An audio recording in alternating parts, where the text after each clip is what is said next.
درانو کتونکو السلام علیکم.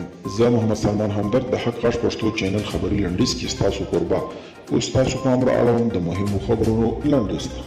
اروپایي ټولنه وایي د بشري حقوقو د سرغړونکو پر ضد په ټوله نړۍ کې جدي اقدامات ترسره کوي. د اروپایي ټولنې د بهرنیو چارو وزیرانو په خپله وروستۍ غونډه کې پر دې هوکړه کړې چې د بشري حقوقو پر سرغړونکو به سخت بندیزونه وضع کوي. د افغانستان د هوانوردي برخې د کورونا ویروس د پراختیا له امله 100 میلیونه ډالر زیان کړی دی. د افغانستان د هوایي نوردۍ ادارې رئیس په تازه څرګندونه کې ویلي چې د کورونا ویروس د پراختیا له امله هوایي شرکتونه او د هوایي چلند اداره شاوخوا 100 میلیونه ډالر زیانمنه شوې ده.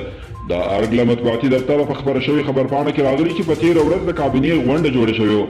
دا په هغه کې ټول بحث د کورونا ویروس پر دویمه څپه و.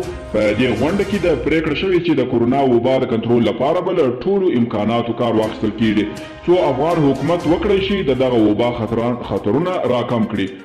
جو بایډن په افغانستان کې د امریکا د پوځیانو په یو پخواني تورپوستي قومندان د دفاع وزارت ته نوماند کړي. د امریکا رسنیو راپورونو له مخې تورپوستي امریکایي جنرال لایډ اسټن د جو بایډن له لوري د دفاع وزارت ته نوماند شوی.